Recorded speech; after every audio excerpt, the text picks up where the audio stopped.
여러분, 지금 농구 자유투를 한다고 상상해 보세요. 한 그룹은 평범한 환경에서 자유투를 연습합니다. 다른 그룹은 일부러 압박을 받는 환경에서 연습합니다. 사람들이 지켜보고 있고 실수에 대한 부담까지 느껴지는 상황이죠. 그렇다면 여러분은 어느 그룹이 실제 시합에서 자유투를 더 잘 넣을 것 같으세요? 어떤 분들은 이렇게 생각할 겁니다. 당연히 편안한 환경에서 연습한 선수들이 더 잘하지 않을까? 그런데 실제 연구 결과는 반대였습니다.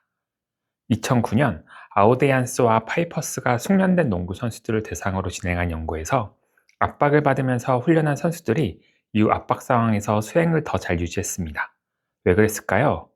압박을 많이 받아서 오히려 멘탈이 강해진 걸까요? 아니면 우리가 생각하지 못했던 다른 이유가 있었을까요? 이 질문의 답은 잠시 뒤에 알려드리겠습니다. 그런데 이 연구를 포함해 세계적인 선수들의 훈련을 살펴보면 한 가지 공통점이 있습니다. 0.1%의 선수들은 단순히 신체와 기술 훈련만 반복하지 않았습니다.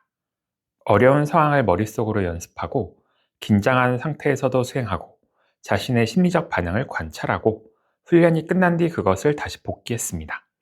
오늘은 실제 선수 사례와 스포츠 심리학 연구를 통해 상위 0.1%의 선수들이 운동할 때 꼭 하는 4가지 습관을 알려드리겠습니다. 첫 번째, 잘하는 모습만 상상하지 않는다. 선수에게 이미지 트레이닝이라고 부르는 심상훈련을 시킬 때 보통은 이렇게 합니다. 내가 완벽하게 운동하는 모습을 상상하세요. 그런데 여기서 한 단계 더 나아가야 합니다. 잘 안 되는 상황까지 상상해야 합니다. 2008년 베이징 올림픽 남자 200m 접영 결승, 세계 최고의 선수들이 모인 올림픽 결승전입니다. 그런데 경기 중 한 가지 문제가 발생합니다. 선수의 수경 안으로 물이 들어간 겁니다. 시간이 흐를수록 선수의 시야가 크게 제한됐습니다. 그런데도 그 선수는 세계 기록으로 금메달을 따냈습니다. 바로 마이클 펠프스입니다. 펠프스가 평소 자신의 레이스를 매우 구체적으로 이미지 트레이닝했다는 것은 잘 알려져 있습니다. 하지만 여기서 주의할 점이 있습니다.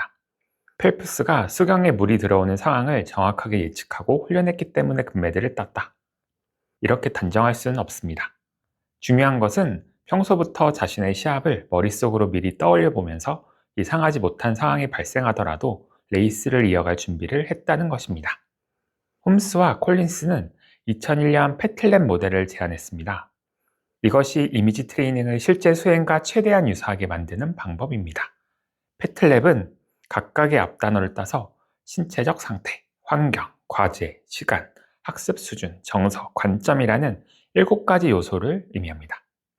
예를 들어 야구 선수가 이미지 트레이닝을 한다면 단순히 타격하는 모습을 떠올리는 것이 아니라 실제 타격 자세를 취하고 실제 경기 환경을 떠올리고 자신의 현재 기술 수준에 맞는 수행을 상상하고 실제 경기에서 느낄 수 있는 긴장과 감정까지 구체적으로 떠올리는 겁니다.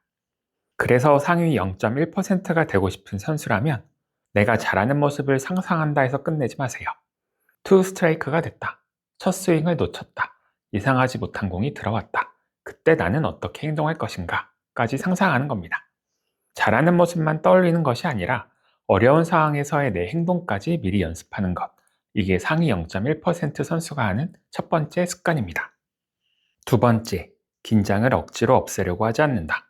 제가 선수들에게 정말 많이 듣는 말이 있습니다. 시합 때 안 떨고 싶어요. 그런데 중요한 시합에서 긴장하지 않는 것이 정말 좋은 목표일까요? 오히려 중요한 것은 긴장해도 내가 해야 할 행동을 할 수 있는가입니다. 여기서 중요한 개념이 있습니다. 바로 심리적 유연성입니다.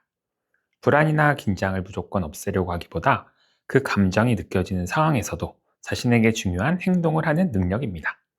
룬드그렌과 동료들은 2021년 주니어 엘리트 아이스하키 선수 34명을 대상으로 심리적 유연성을 키우는 수용전념 치료 기반 훈련의 효과를 검증했습니다.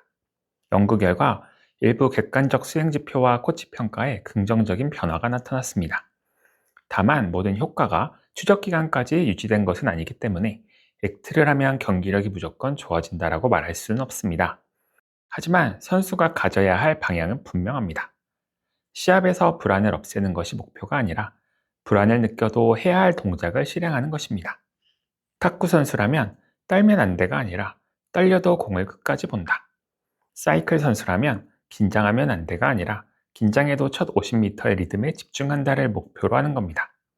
감정을 없애려고 싸우는 대신 그 감정을 안고도 내가 해야 할 행동으로 돌아오는 것. 이것이 상위 0.1% 선수가 하는 두 번째 습관입니다. 세 번째, 의도적으로 압박 상황에서 훈련한다. 앞에서 말씀드린 농구 연구로 다시 돌아가 보겠습니다. 왜 압박을 받으면서 훈련한 선수들은 실제 압박 상황에서도 자유투 실력을 유지했을까요? 압박을 많이 받아서 멘탈이 초인적으로 강해진 게 아닙니다. 이미 압박이 있는 상황에서 운동을 수행하는 경험을 했기 때문입니다. 아우데안스와 파이퍼스의 연구에서 압박 훈련을 받은 선수들은 불안한 상태에서도 자유투 수행을 그대로 유지했습니다. 즉, 압박을 없애서 강해진 게 아니라 압박이 있는 상태에서 수행하는 경험을 반복해서 강해진 것입니다. 최근 연구에서도 이런 접근을 확인할 수 있습니다. 아우데안스와 동료들은 2025년 엘리트 수준의 청소년 체조 선수 16명을 대상으로 훈련 중 압박감이 높은 상황에서의 수행 지침을 적용했습니다. 그 결과 압박 훈련에서는 일반적인 훈련보다 불안과 정신적 에너지의 소모가 컸고 실제 경기와 유사한 심리 상태가 나타났습니다. 다만 이 연구가 경기력 향상을 직접 입증한 것은 아닙니다. 중요한 것은 훈련에서도 실제 경기와 유사한 심리적 압박을 경험하게 만들 수 있다는 것입니다. 우리나라 양궁 선수들이 올림픽을 대비해 소음이 심한 환경을 만들어 놓고 훈련하는 것도 그 예입니다.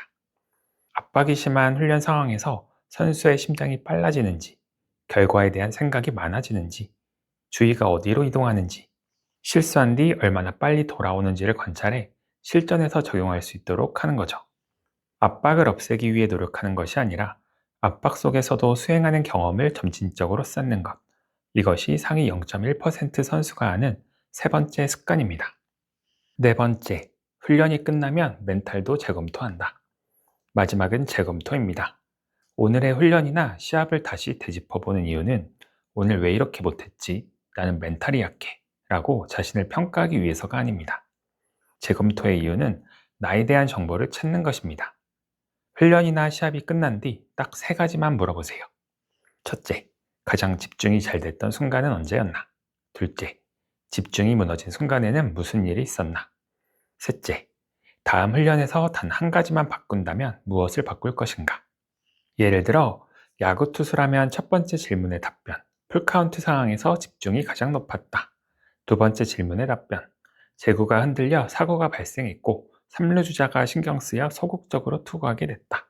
세 번째 질문의 답변, 지난 타석의 사고에 개의치 않고 타석에 들어선 타자에게만 집중해 적극적으로 공을 던지겠다 라고 기록하는 겁니다.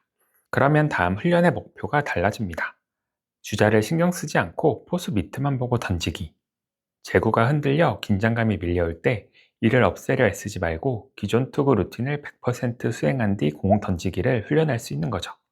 이렇게 오늘의 경험을 다음 훈련의 정보로 바꾸는 것. 그렇게 훈련이나 시합을 다시 되짚어보는 것이 상위 0.1% 선수가 하는 네 번째 습관입니다. 처음에 했던 농구 자유투 이야기로 다시 돌아가 보겠습니다. 압박을 받으면서 훈련한 선수들이 왜 실제 압박 상황에서도 수행을 유지할 수 있었을까요? 그 선수들이 처음부터 멘탈이 강했기 때문이 아닙니다. 압박 속에서도 수행하는 경험을 반복했기 때문입니다. 그리고 이건 농구 선수에게만 해당되는 이야기가 아닙니다. 상위 수준의 선수들은 잘하는 모습을 미리 상상하고 긴장한 상태에서도 수행하고 일부러 어려운 상황을 경험하고 훈련이 끝난 뒤 자신의 수행을 다시 돌아봅니다. 결국 챔피언의 멘탈은 시합 당일 만들어지는 것이 아닙니다. 훈련할 때 무엇을 반복했는지가 시합에서 어떤 선수가 되는지를 결정합니다. 그러니까 오늘부터 거창하게 시작할 필요 없습니다. 훈련하기 전에 어려운 상황 하나를 상상해보고 훈련 중에는 긴장해도 해야 할 행동 하나를 정하고 훈련이 끝난 뒤에는 오늘의 경험에서 하나를 기록해보세요. 하루에 단 하나씩이면 됩니다. 그 작은 반복이 쌓이면 어제의 나와 오늘의 나는 달라지고 오늘의 나와 1년 뒤의 나는 전혀 다른 선수가 되어 있을 겁니다. 상위 0.1%의 선수는 특별한 하루를 보내는 선수가 아닙니다. 평범한 훈련 속에서 남들과 다른 것을 하나씩 반복하는 선수입니다. 오늘도 성장하는 선수가 되길 바랍니다. 지금까지 멘탈 셋업이었습니다.